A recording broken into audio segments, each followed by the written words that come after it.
across Texas. The issue is. I'm Greg Groogan in Houston. I'm Stephen Dial in Dallas, and this is Texas. The issue is allowing public education dollars to follow the child. Governor Greg Abbott believes it should be permanent policy in the Lone Star State. This legislative session, Abbott has expended loads of political capital trying to push school choice through. And despite serious headwinds in the Texas House, the governor appears to be doubling down. When it comes to education, mom and dad are in charge. 5 days after his school choice proposal was gunned down by the Texas House in a budgetary test vote, Governor Greg Abbott drew a line in the sand for lawmakers in the lower chamber. One size does not fit all. No one in government knows better than mom and dad about which education option is the best for their child. That is what we will deliver this session by empowering parents with the power and freedom to choose the education best for their child. In his third term, after walloping a well-known, well-funded Democratic challenger by double digits, Abbott, unlike past sessions, appears unwilling to buckle to legislative progressives and rural Republicans who fear vouchers will dilute funding for public schools. Some people say, well, school choice is going to defund our public schools. Nothing could be further from the truth. That's just factually incorrect. Per student funding for public schools is at an all-time high. In this session, we're going to add even more money for public education as well as for teacher pay raises. The issue about whether or not schools are fully funded is answered. We are funding schools more fully today than ever before, and we will fund them even more at the end of this session. But one thing anybody in business understands, spending more money does not always lead to better results. Analysts have linked Abbott's pledge to force vouchers through to his potential presidential aspirations and a desire to match school choice measures adopted in Florida and other red states. If you look at what's happened in other states, Florida, for example, 20 years ago, in 2002, Florida embarked upon school choice in their state. And at that time, students who were coming from low-income families tested on these national tests as one of the worst in the country. Now, 20 years later, they test among the top of the best in the country. What school choice does, it ensures a competition in the education place. And public schools in Florida are doing better. Private schools in Florida are doing better. And homeschooling in Florida is doing better. Across the board, education is better. It's a component of multiple aspects to improve education. With a majority of Texans consistently backing choice in statewide polls, sources tell Texas the issue is, Abbott stands willing to wield a veto pen or convene special sessions to push the measure through a reluctant lower chamber. And he will have the full backing of Lieutenant Governor Dan Patrick, leader of the Texas Senate. This is the future of Texas, the future of America, to educate our kids. Okay, Stephen, give me your one-word reaction. I'm not going to pull a Rudy. My one word is unwavering. Okay, there you have it. We are going to talk a great deal more about the governor's crusade for school choice when Texas the Issue Is returns on the other side of this break.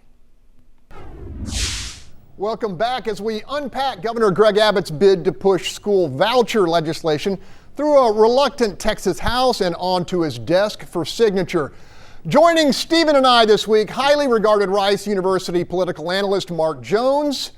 Mark, you heard the governor. He told Texas business leaders in pretty clear terms, choice will happen. Is that stump rhetoric or a serious line in the sand? Well, it's definitely not just stump rhetoric. I don't know if it's a firm line in the sand, but it's much closer to that.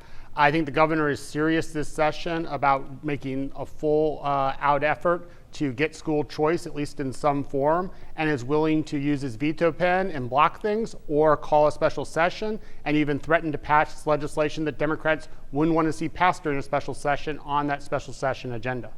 Stephen, last week when the Texas House passed a bipartisan budget amendment essentially banning public dollars for vouchers, some were saying school choice was done. but apparently Governor Abbott is rejecting that message.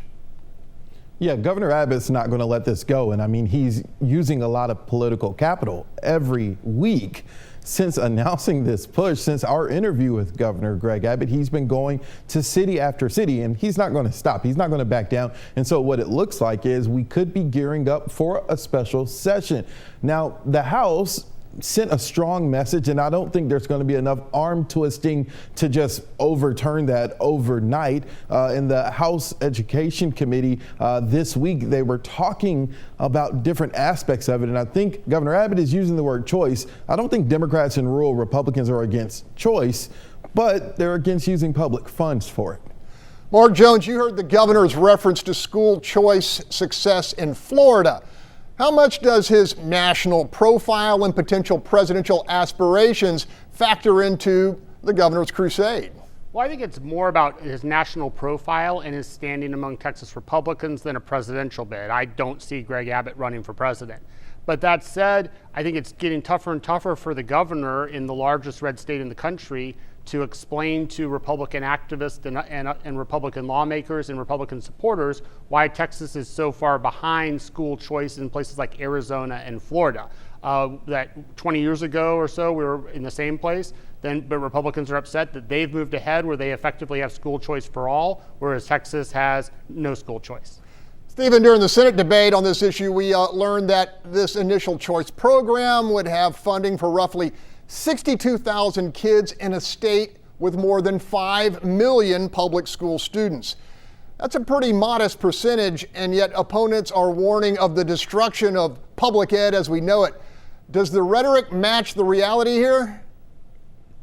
I don't think it matches the numbers, but the rhetoric is what people are going to hear the most and see the most, and that could be the reason why the vote goes the way that it goes. Now, while it will only impact a small number of students, some public school advocates will say any public dollars that leave public schools at a time where inflation is high and doesn't appear to be going down at a sharp enough rate is going to impact public schools. Governor Abbott says that public schools will not lose money. Well, it depends on what figures you're looking at. What he's talking about is public schools are funded by attendance, especially for the large districts like Dallas ISD. But public school advocates are going to say if they lose one student, that's losing funds. All right, Mark, your polling shows a majority of Texans are siding with the governor on school choice. Do you think that will factor into how hard and long he's willing to fight? Well, I think that's definitely the case. Not only does the governor see the majority support for vouchers or educational savings plans when they're limited and focused as in the current legislation, but he also has the polls that we have that show that rural Texas Republicans, the people who vote in the Republican Party primaries, they support school choice mostly for ideological and philosophical reasons, and he's trying to use their support for it to balance against the support of local school intendants and superintendents and local teachers who are lobbying those rural state representatives on the Republican side to oppose school choice. So he's trying to mobilize those Republican partisans that he knows from the polls support school choice.